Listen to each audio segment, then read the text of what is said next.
জানিয়ে দেব এই মুহূর্তে হাতে পাওয়া সর্বশেষ গুরুত্বপূর্ণ আপডেট বাংলা সংবাদ। শুরুতেই থাকছে যে মামলায় গ্রেপ্তার আনিসুল হক ও সালমান এফ রহমান। বৈষম্য বিরোধী ছাত্র আন্দোলন চলাকালে ঢাকা কলেজের সামনে ছাত্র ও হকার নিহত হবার ঘটনায় নিউ মার্কেট থানায় দুটি হত্যা মামলা হয়েছে।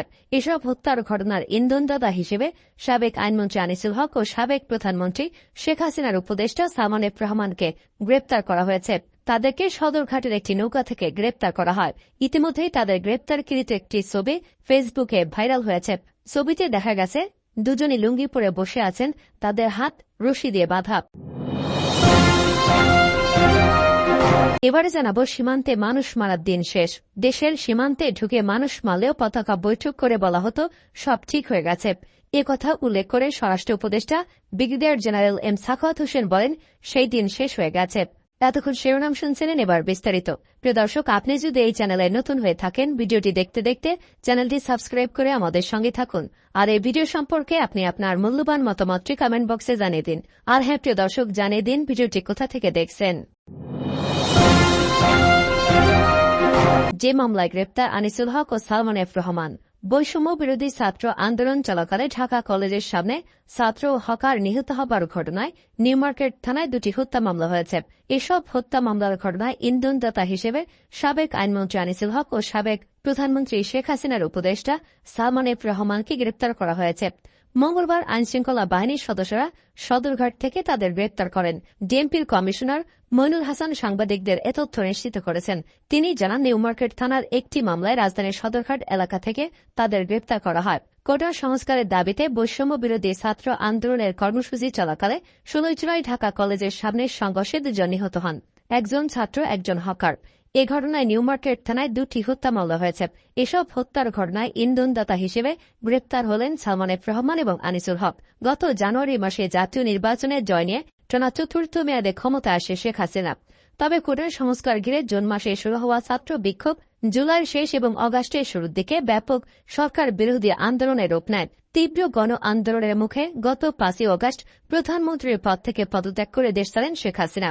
শেখ হাসিনা সরকারের পতনের পর আওয়ামী লীগের শীর্ষ নেতাদের অনেকেই দেশ ছেড়ে পালিয়ে গেছেন। অনেক মন্ত্রী এমপিও রয়েছেন আত্মগোপনে। এর আগে গত 6 অগাস্ট সাবেক তথ্য প্রযুক্তি প্রতিমন্ত্রী জুনায়েদ আহমেদ পলককে রাজধানীর শাহজালাল আন্তর্জাতিক বিমানবন্দর থেকে আটক করে আইনশৃঙ্খলা রক্ষাকারী বাহিনীর সদস্যরা।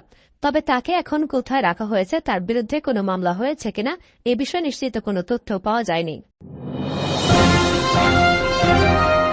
সীমান্তে মানুষ মারার দিন শেষ। স্বরাষ্ট্র উপদেষ্টা দেশের সীমান্তে ঢুকে মানুষ মারলেও পতাকা বৈঠক করে বলা হতো সব ঠিক হয়ে গেছে।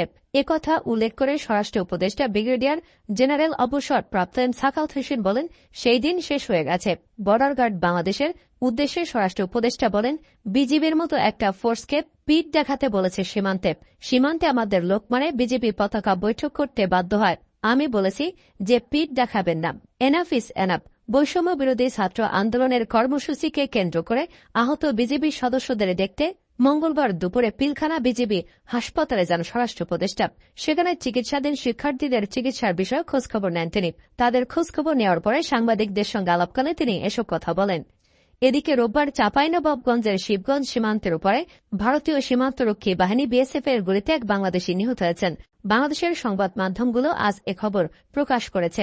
পিলখানা স্বরাষ্ট্র উপদেষ্টা সাংবাদিকদের বলেন, আমাদের সীমানার মধ্যে ঢুকে মারে আর আমরা বলি পতাকা বৈঠক করেছে, সব ঠিক হয়ে গেছে। সেসব দিন শেষ হয়ে গেছে। দেশের বিভিন্ন বাহিনীকে দানব বানানো হয়েছে উল্লেখ করে এম সাখাওয়াত হোসেন বলেন, 15 বছর এই ফোর্সগুলোকে দানব বানানো হয়েছে। যারা বানিয়েছে তাদের আন্তর্জাতিক আদালতে নিয়ে যাওয়া হবে। তারা কত লোক মেরেছে, প্রত্যেকটি ইনস্টিটিউশন ধ্বংস করেছে। এগুলো ন্যাশনাল ফোর্স, কারো পার্সোনাল ব্যক্তিগত ফোর্স নয়। পুলিশ বাহিনী প্রসঙ্গে স্বরাষ্ট্র উপদেষ্টা বলেন, পুলিশ খুবই অনুতপ্ত। এখানে আসার সময় দেখলাম পুলিশের সঙ্গে ছাত্ররা কাজ করছে। পুলিশ খুবই অনুতপ্ত। পুলিশকে দানব বানানো হয়েছে। যারা এটি করেছে তাদের আমরা ভুলে যাব না, অবশ্যই বিচার করা হবে। তিনি বলেন, একটু সবুর করেন, কতগুলো প্রক্রিয়া আছে। সরকারি অ্যাকশন নিতে গেলে অনেকগুলো প্রসেস আছে, সেগুলো টপাটপ করে করা যায় না, ধৈর্য ধরতে হবে। এ সময় গতকালকের দেওয়া নিজের বক্তব্যের জন্য দুঃখ প্রকাশ করে স্বরাষ্ট্র উপদেষ্টা বলেন, অনেক কথার মধ্যে অনেক কথা চলে আসে। যদি আমি এমন কোনো কথা বলে থাকি সেটা ভুল বুঝেছেন, সেটার জন্য আমি দুঃখিত।